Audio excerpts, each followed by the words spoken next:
Ladies and gentlemen, good evening, members of the media. Your Excellency, President of the United States of America, Barack Obama, Prime Minister of Canada, Stephen Harper. Once again, I would like to welcome you to our country. It is a great honor to have hosted you for the North American Leaders Summit here in the state of Mexico, in Toluca, its capital city, a state that I had the great honor of being the governor of before I took office with the greatest honor in the world of politics, and that is to lead the course of my country. That is why I'm very glad that we have had the opportunity of having this meeting, and I'd like to congratulate myself for creating a space where we have had dialogues, where we have outreach to our countries, and where we have strengthened our friendship. I can be certain that the warm space where we have met is very different from what the teams of men and women representing Mexico in Sochi are having in Russia. They are in a very cold weather and fighting hard to win a medal. So be welcome to this very warm weather. I would like to present to you a summary. I would like to summarize for the media and for your delegations the scope of our meetings. I would like to share with you that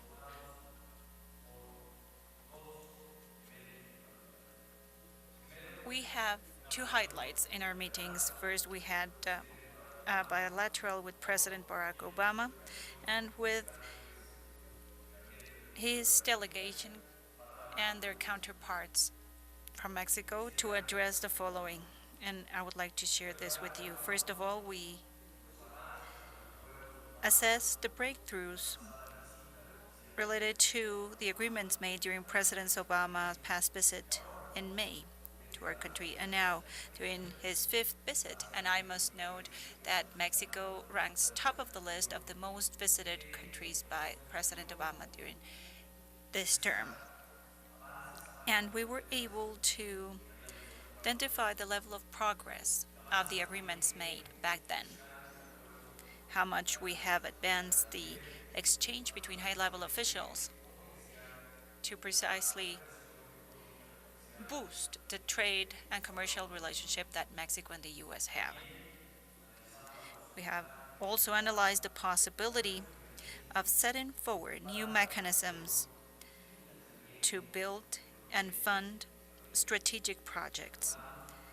We have agreed to work on a proposal that would help us find different mechanisms to fund projects so that we can give a new life to our infrastructure, to have a more agile and to have safer commercial transactions between our countries. Specifically, we talked about education, and we have set to the task to have more academic exchanges so that more Mexican students can study in the United States, and reciprocally, students from the United States come to Mexico to study.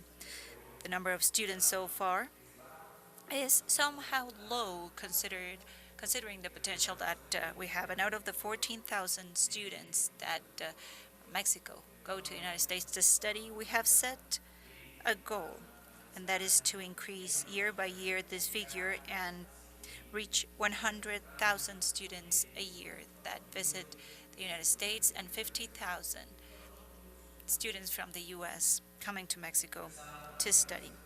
We have revised our security agenda, and we have agreed to maintain a strategic dialogue to coordinate efforts so we can face a common issue, security in both of our countries, and specifically security at the border.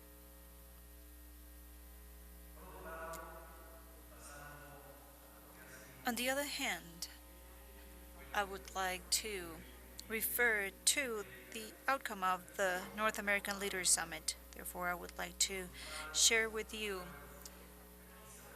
the highlights in terms of the agreements reached in this framework. We have worked on four main topics. The first one is to foster a shared and inclusive prosperity. We have agreed to work on a plan to boost competitiveness. We also have agreed to work on a North America transport plan, which would give us better infrastructure in our three countries to make the commerce that happens between our three nations thrive. We also agreed to standardize and expedite all the procedures that take place at our custom houses. We have also agreed to enable the movement of individuals, and by this have trusted travelers programs. We have each one a program of this nature with a purpose in mind that all the travelers that are part of the trusted travelers rosters in our countries is considered as a vetted traveler in North America.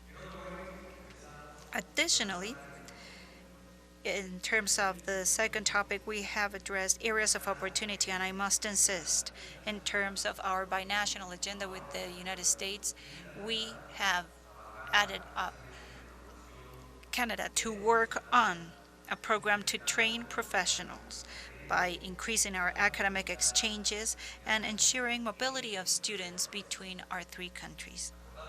We have also agreed to foster sustainable development, working towards the mitigation of the effects of climate change. And in the area of sustainability, we have also agreed to work on the preservation of the monarch butterfly. It is a landmark species in North America. This is a species present in our three countries, and we have agreed to work a task force with representation from our three countries to preserve the monarch butterfly.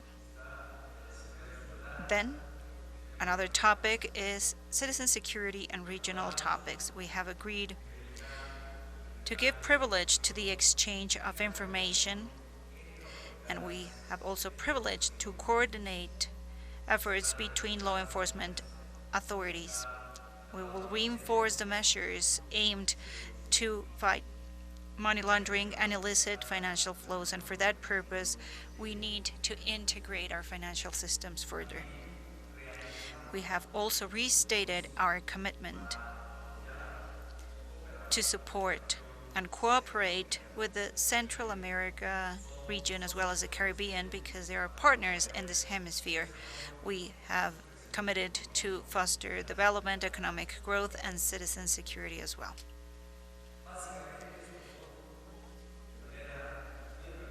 Basically, I have summarized the commitments made during the summit. And fourthly, we have committed, the three of us, to give follow-up to all the agreements made. We, besides making agreements, we have committed to give follow-up to each one of these agreements, and we have committed to make them happen. Finally,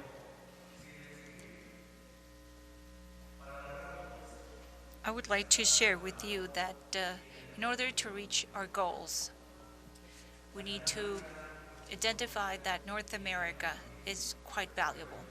The free trade agreement executed 20 years ago and the intense dialogue that we have between our three countries in the North American region is very valuable, and every exchange is based on trust, and we share a very good relationship between all of us who lead our countries. This North America Leaders Summit has been a very good opportunity to specify what our commitments will be and what are the tasks for the future. And it has also served as a space to reinstate our friendship, the good relationship that we have, and the respect that we pay to each other. And we have committed to work hard to make a significant contribution to make North America a more competitive region. I would dare to say the most competitive region in the world. And this is a region that has a true call for prosperity, and we will work to provide better well-being to the citizens of our countries. We have made great strides. We create plenty of jobs due to the economic relationship that we have managed to achieve, but we want more. We want more development. We are aware of the potential that we find in North America, and I make a pledge so that the seventh summit of leaders of North America serves its purpose. Once again, be welcome. And I would like to say that I hope you have had a very pleasant stay in Toluca, and I hope that this visit has been very fruitful, and I hope that we have been able to build an even stronger relationship. Thank you. A, conti- a continuación, sí, ya sé, ya sé. A continuación hace uso de la voz el presidente Barack Obama. Buenas noches to President Peña Nieto, to the people of Toluca and the people of Mexico. Thank you so much for your extraordinary hospitality. Thank you again, Enrique, for welcoming us to your hometown and home state, which, like the beautiful surroundings tonight, reflects Mexico's proud history, as well as the economic dynamism of today's Mexico. I want to thank Presidents Peña Nieto and Prime Minister Harper for their partnership in deepening the extraordinary ties between our countries, especially the trade that supports good jobs for our people. For the United States, Canada, and Mexico are two of our largest trading partners, with trade that supports millions of American jobs. Thanks in part to our efforts to boost U.S. exports, American exports to Canada and Mexico continue to grow faster than our exports to the rest of the world. Together, our countries have strengths that give North America a tremendous competitive advantage. The skills of our workers, manufacturing that's growing, and new sources of energy. And so we have to take advantage of these competitive advantages, and we need to do it together. All of this positions us to be a powerhouse in the global economy. And that's why we're here, to make sure that we're doing everything we can to be more competitive and create more jobs in Canada, in Mexico, and in the United States. First, we're focused on making it easier to trade. Earlier today, I signed a new executive order to make it easier for companies that want to export and import. Instead of dealing with dozens of different federal agencies and long paper forms, we're going to create a one-stop shop online so companies can submit all their information in one place and save themselves time and money. We're going to keep investing in infrastructure like roads, bridges, border crossings, so our goods are getting to market faster. We've agreed to keep working to make it easier for our business people and tourists to trade and travel. And we're going to step up our efforts to streamline and eliminate regulations, the red tape that can sometimes stifle trade and job creation. We've agreed to keep working to complete negotiations on the Trans-Pacific Partnership, including strong protections for our workers and the environment so that we can compete in the fast-growing markets of the Asia-Pacific. And because it will grow the U.S. economy and make the United States more attractive to investment, and because we have to do right by our families and our values, I've reiterated that immigration reform remains one of my highest priorities. I'm also very pleased that we've agreed to keep expanding educational partnerships, as Enrique mentioned, so our young people develop the skills they need to succeed in a global economy. And this builds on my initiative that we call 100,000 Strong in the Americas. We want more students from the United States studying throughout the hemisphere, and we want more students from places like Mexico and Canada studying in the United States so that they're developing familiarity and partnership and friendships that will serve them and serve our countries well for decades to come. Second, we continue to deepen our clean energy partnerships, which create jobs and combat climate change.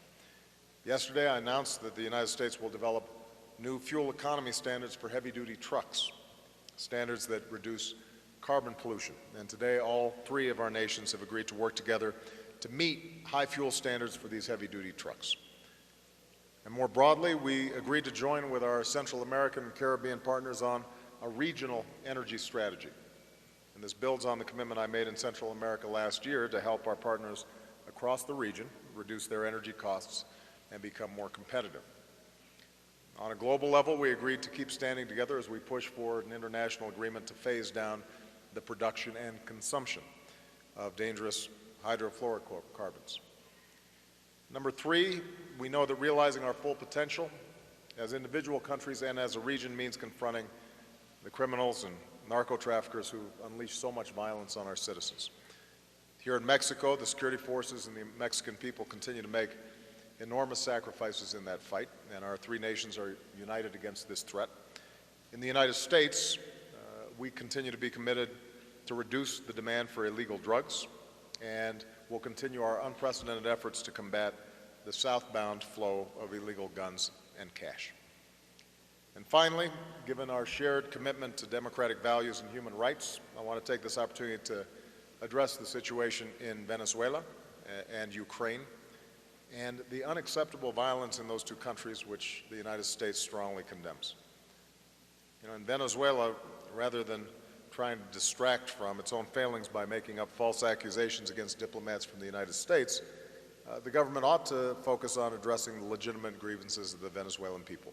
So, along with the Organization of American States, we call on the Venezuelan government to release protesters that it's detained and engage in real dialogue. And all parties have an obligation to work together to restrain violence and restore calm. With regard to Ukraine, along with our European partners, we will continue to engage all sides. And we continue to stress to President Yanukovych and the Ukrainian government that they have the primary responsibility to prevent the kind of terrible violence that we've seen, to withdraw riot police, to work with the opposition to restore security and human dignity and move the country forward. And this includes progress towards a multi-party technical government that can work with the international community on a support package and adopt reforms necessary for free and fair elections next year. Ukrainians are a proud and resilient people who've overcome extraordinary challenges in their history, and that's a pride and strength that I hope they draw on now. Meanwhile, I've urged the military in Ukraine to show restraint and to let civilians pursue the dialogue necessary for progress. We've obviously seen reports of a truce between the government and the opposition. If the truce is implemented, it could provide space for the sides to resolve their disagreements peacefully. And going forward, we'll continue to do whatever we can to support Ukrainians as they seek a peaceful solution and respond to the aspirations of the Ukrainian people for a strong, unified democracy that's fully integrated into the international community. So, again, I want to thank Enrique and the people of Mexico and the people of Toluca for their wonderful hospitality. If we stay focused on our shared vision of a North America that's more integrated and more competitive, then progress in each of our countries will mean more prosperity and opportunity for everyone. So thank you very much.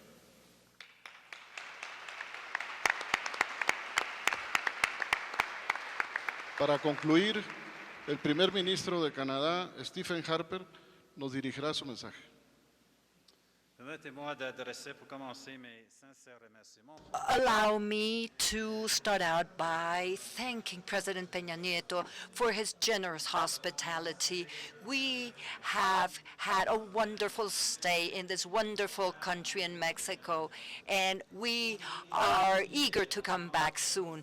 Today, I had fruitful meetings and dialogues with my commercial partners from Mexico, and in regard to services, information, and also shared and fundamental values, and of course, a democratic and peaceful world. Today, we celebrate the 20th anniversary of NAFTA.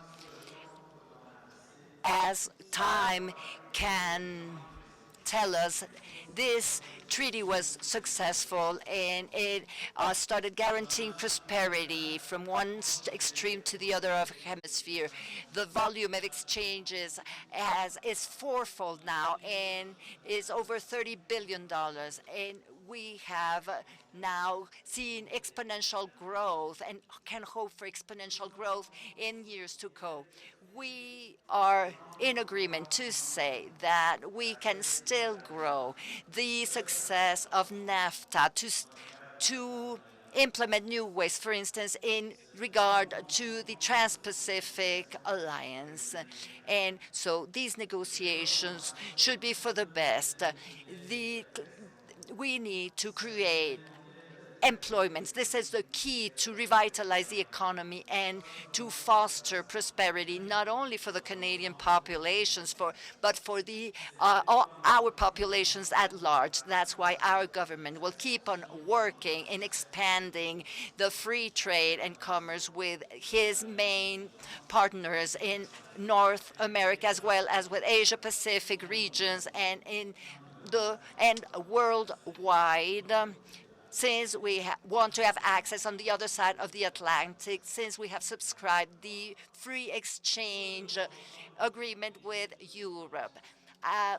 Today, President Obama, President Peña Nieto, and myself have discussed and have delved into many topics, especially the state of the world economy at a local, regional level, and competitiveness, North American competitiveness. We are truly enthusiastic to collaborate with this idea of collaborating together.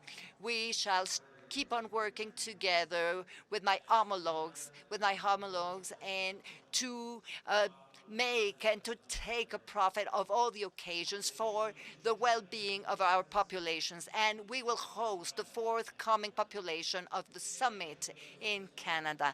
And I would like to add a word in regard to the situation in Ukraine. There's been a truce, but it is essential that we take action. And at the end of the day, the Ukrainian government has to be held responsible for settling this situation. The Ukrainian government took actions that were not only unpopular, but actions that put at risk nature and the aspirations of Ukraine, of becoming an independent nation. Alors, Sincere thanks to President Peña Nieto and the Mexican people for their generous hospitality. We've had a wonderful time here in beautiful Mexico, and I look forward to returning again soon. Today we had productive meetings with Canada's closest friends and trading partners with whom we share goods, services, and information, and also fundamental values and a vision for a democratic and peaceful world.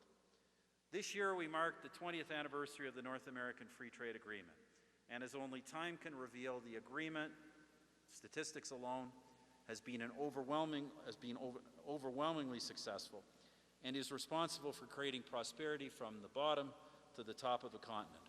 There has been a fourfold growth in trilateral trade over the last 20 years that now exceeds $1 trillion. And it is estimated that the NAFTA marketplace will continue to expand exponentially in the decades to come. We all agree that there is enormous potential to build on the success of NAFTA in new ways, for example, most notably through the Trans-Pacific Partnership.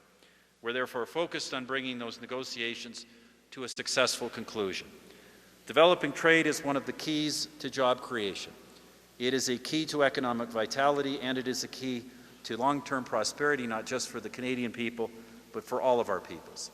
That's why our government will continue to work to expand trade with our two core trading partners in North America, in the Asia-Pacific region more generally, and around the world, just as we did last year when we expanded our access across the Atlantic through the conclusion of the Canada-European Union Comprehensive Economic and Trade Agreement.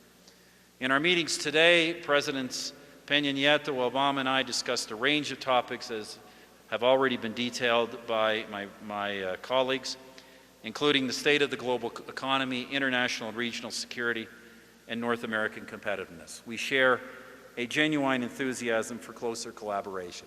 The Presidents and I will continue to work together to address the challenges of the 21st century and to seize the many promising opportunities that the future holds for our peoples. And I do look forward to hosting the next North American Leaders Summit in Canada. And I'd also just like to conclude with a word on the situation in Ukraine. We obviously are encouraged to hear the news of a truce. Well, this is good news. This kind of news, these kinds of words are only meaningful if they are put into action.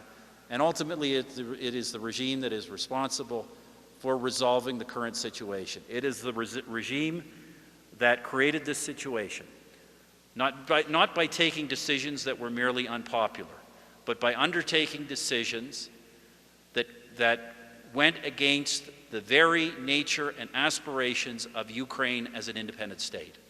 And for that reason, we hold the government responsible and urge them to take all the steps necessary to resolve the situation and to put Ukraine back on the democratic and Euro-Atlantic path that the Ukrainian people desire.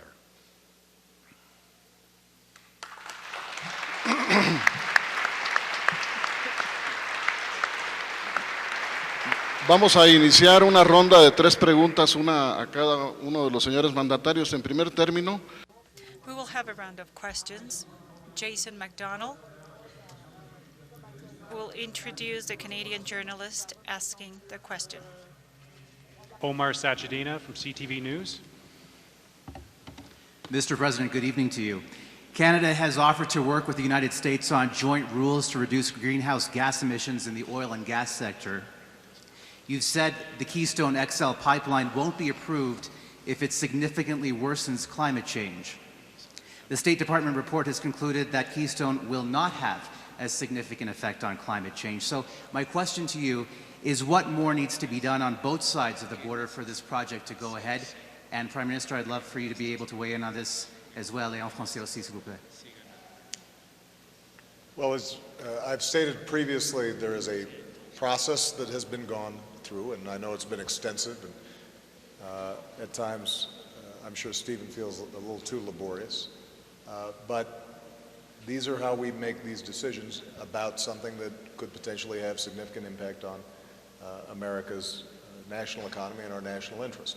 So the State Department has gone through its review. There's now a comment period in which other agencies weigh in. That will be evaluated by Secretary of State Kerry, and we'll make a decision at that point. In the meantime, Stephen and I, during a break after lunch, discussed a shared interest in working together around dealing with greenhouse gas emissions, and this is something that we have to deal with. I said previously that how Keystone impacted greenhouse gas emissions would affect our decision. But frankly, it has to affect all of our decisions at this stage, because the science is irrefutable. We're already seeing severe weather patterns increase. That has consequences for our businesses, for our jobs, for our families, for safety and security. It has the potential of displacing people in ways that we cannot currently fully anticipate, and will be extraordinarily costly. So I welcome the work that we can do together with Canada. One of the wonderful things about North America is we have this amazing bounty of traditional fossil fuels, and we also have extraordinary businesses that are able to extract them in very efficient ways. And that's something that we should welcome because it helps to promote economic growth. But we only have one planet.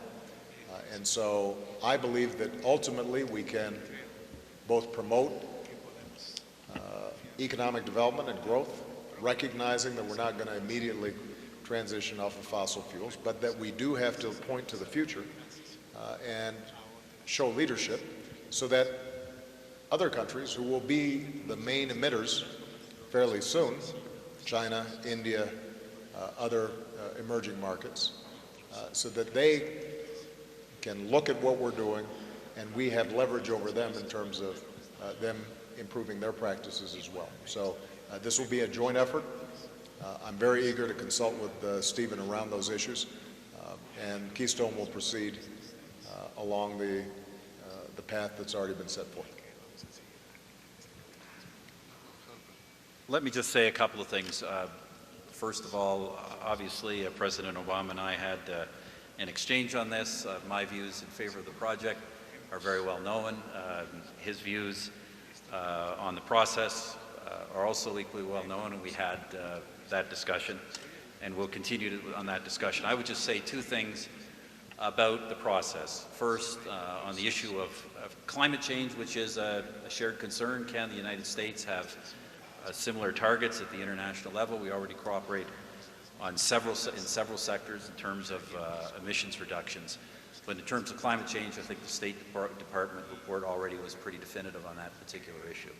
The other thing I just draw attention to, just because I think it's useful to point out the benefits to Canada, is the reform that we have done in environmental review and assessments of projects in Canada. As you know, a couple of years ago, we moved to reform our system so that we have a single review, wherever possible, a single review, a multi-dimensional review that happens over a fixed timeline. And I think that is a process that is tremendously useful in giving investors greater certainty in terms of the kind of plans they may have in the Canadian economy. Pour répéter ma réponse. And now I shall repeat my question. I shall repeat my comments in French. We, President Obama has put the cornerstone, and I can only echo on the American process that President Obama has proposed. We already had a conversation in this regard. I'd like to add two comments in regard to this process. First, in regard to climate change, we do share these concerns, not only in the United States, but worldwide. We are already collaborating in many sectors to abate the green gas effect emissions. And at the same time, we have we understand that the State Department conclusions are quite correct, and we wish to push forward the investments throughout North America, so we have established a reviewal system for our periods in a determined and a precise timeline, and this gives much better results for our investors. Prensa de la Casa Blanca. Joy Gunner from the White House will introduce the American journalist asking the question. The traveling U.S. press goes to Jim Cunin of the Associated Press. Señor Presidente, muchas gracias. Ha sido un placer. Mr. President. Señor Presidente, Prime Minister, about trade.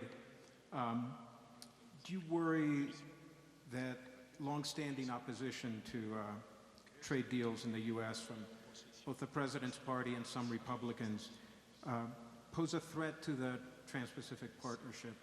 And do you, in your minds, is it essential that Congress approve it, or at least give the President fast-track authority this year, or can it wait until after the U.S. elections in November?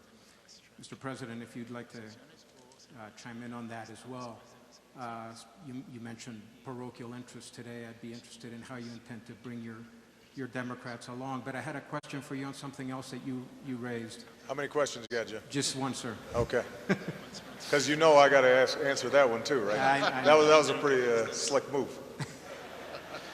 The common denominator in the strife in Ukraine and Syria is the support that those two governments get from Russia. And I'm wondering, sir, if you believe that that President Putin bears some responsibility for the intransigence of those two regimes. And to some degree, has this gone beyond just those two countries, and has it become a tug of war between two world powers? Let me answer very briefly on the trade issue. It's not accurate, Jim, to say that my party opposes this trade deal. There are elements in my party that oppose this trade deal. There are elements in my party that oppose the South Korea Free Trade Agreement, the Colombia Free Trade Agreement, and the Panama Free Trade Agreement, all of which we passed with Democratic votes. So what I've said to President Peña Nieto and Prime Minister Harper is, we'll get this passed if it's a good agreement. And the key at this point is to make sure that our countries, which hold ourselves up as champions of free trade, resolve our legitimate national interests in these negotiations so that we can present a united front against a number of the other participants in the TPP negotiations who don't have as much of a tradition of free trade. And that is to our advantage, precisely because North America has this amazing comparative advantage, and we are already relatively open markets. And part of our goal here is to make sure that the Asia-Pacific region, which is growing faster than any place else in the world, has a larger population than any place else in the world, that they have a model of trade that is free and fair and open and allows our businesses to compete and allows our workers to make goods and deliver services that those markets are purchasing. And we can only do that if we raise the bar in terms of what our trade models look like. And I've said this to some of my own constituents who are opposed to trade. Those who are concerned about losing jobs or outsourcing need to understand some of the old agreements put us at a disadvantage.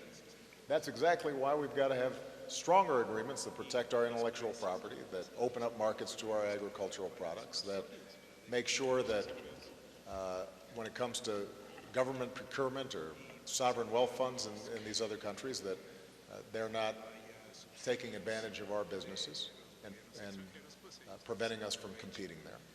That's exactly why we've got to get this done, and I'm very appreciative of the shared vision and commitment that Prime Minister Harper and President Enrique Peña Nieto have on this issue. Now, with respect to Syria and the Ukraine, I do think it is worth noting that you have in this situation one country that has clearly been a client state of Russia, another whose government is currently been supported by Russia, where the people obviously have a very different view and vision for their country. And we've now seen a great deal of turmoil there that arose organically from within those countries. I don't think there's a competition between the United States and Russia. I think this is an expression of the hopes and aspirations of people inside of Syria and people inside of the Ukraine, who recognize that basic freedoms, freedom of speech, freedom of assembly, fair and free elections, the ability to run a business without paying a bribe, to not be discriminated against because of your religion or your beliefs, that those are fundamental rights that everybody wants to enjoy. Now, Mr. Putin has a different view on many of those issues, and I don't think that there's any secret on that. And our approach as the United States is not to see these as some Cold War chessboard in which we're in competition with Russia. Our goal is to make sure that the people of Ukraine are able to make decisions for themselves about their future, that the people of Syria are able to make decisions without having bombs going off and killing women and children, or chemical weapons, or towns being starved because a despot wants to cling to power. Those express our values and our national interests. And we will continue to express those national interests. There are times, I hope, where Russia will recognize that over the long term, they should be on board with those values and interests as well. Right now, there are times where we have strong disagreements. And when I speak to Mr. Putin, I'm very candid about those disagreements, even as we will continue to pursue cooperation with Russia on areas where we have shared concerns. But I want to emphasize this. The situation that happened in Ukraine has to do with whether or not the people of Ukraine can determine their own destiny. You know, my government and Vice President Biden and I personally have expressed to President Yanukovych the need for him to recognize the spirit of the Ukrainian people and work with that, as opposed to trying to repress it. And so we'll continue to stand on the side of the people. My hope is at this point that a truce may hold, but Stephen's exactly right. Ultimately, the government's responsible for making sure that we shift towards some sort of unity government, even if it's temporary, that allows us to move to fair and free elections so that the will of the Ukrainian people can be rightly expressed without the kinds of chaos we've seen on the streets and without the bloodshed that all of us, I think, strongly condemn.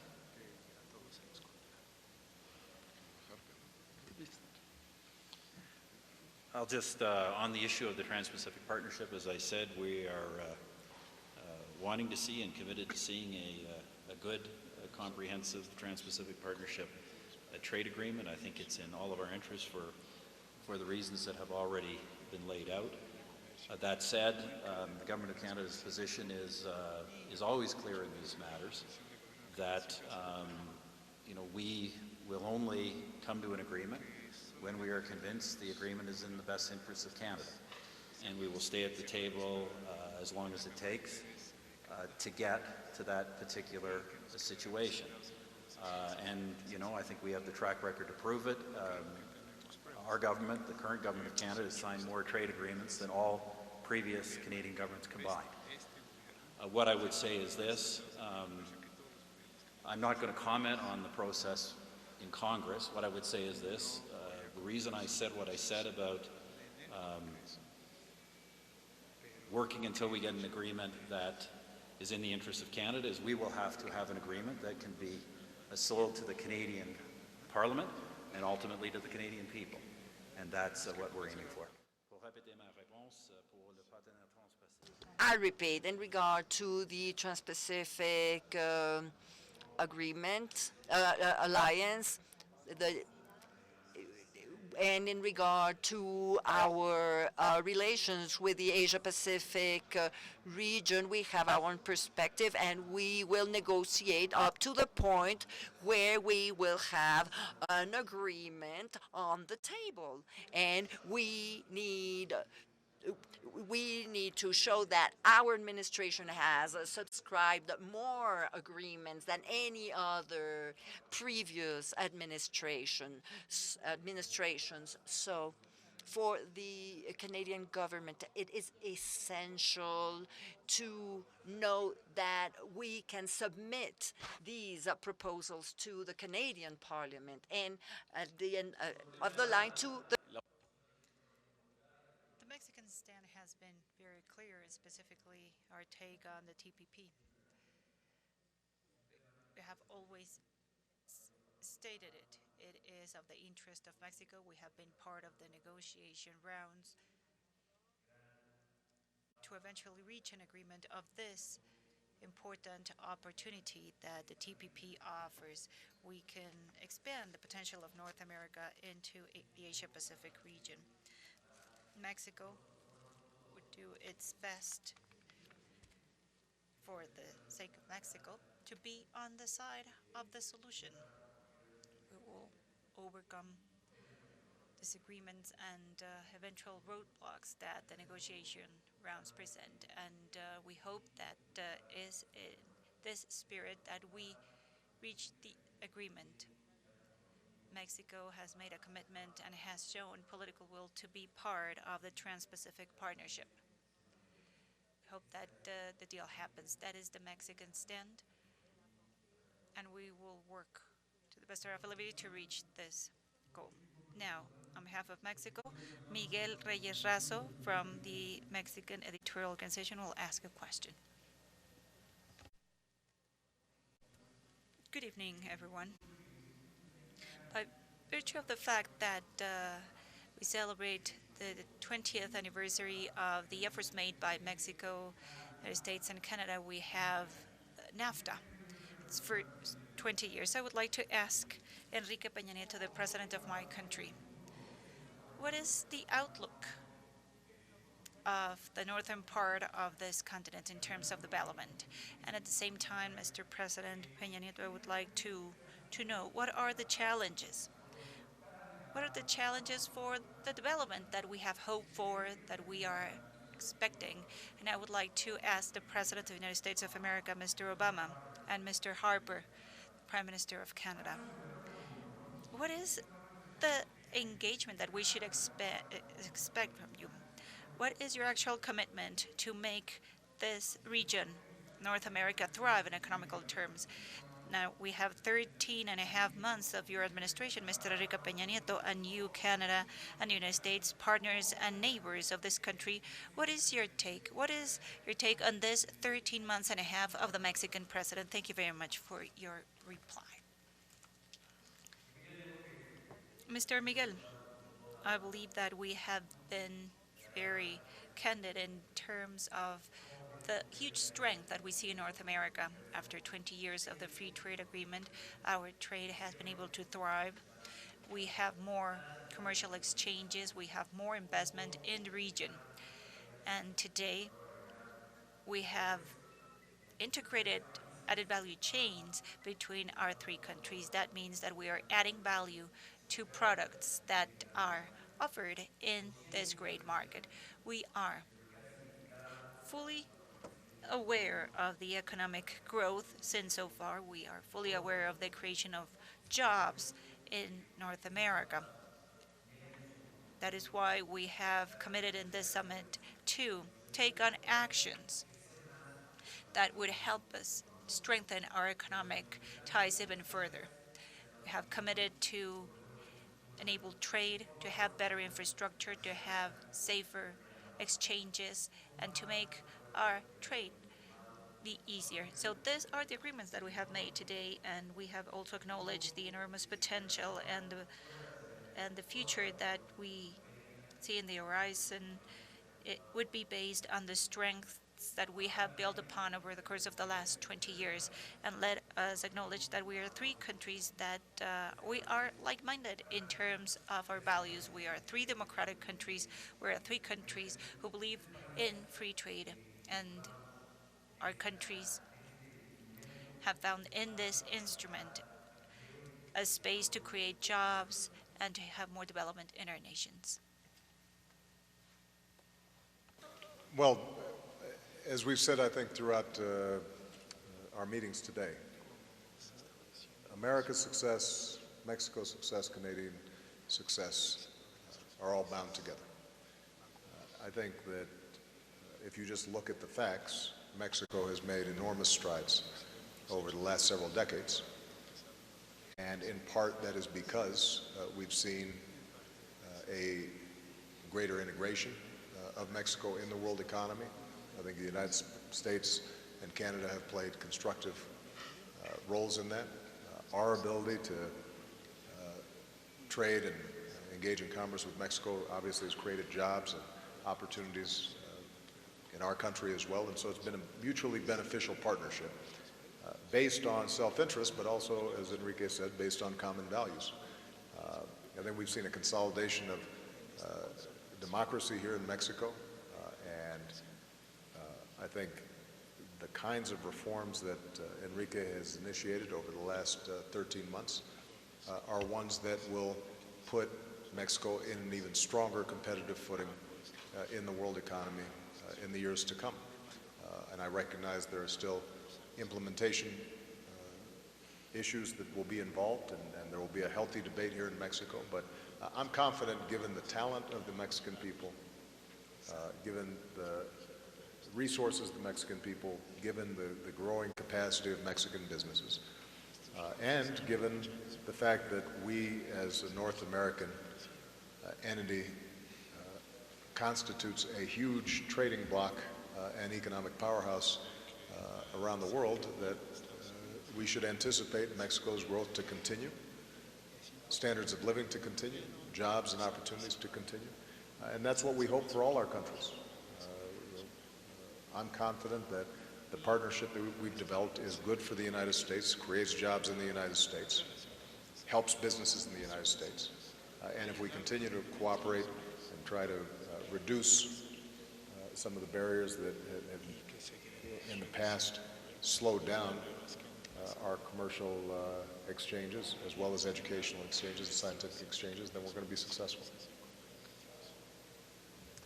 Je peux ajouter que c'est notre perspective.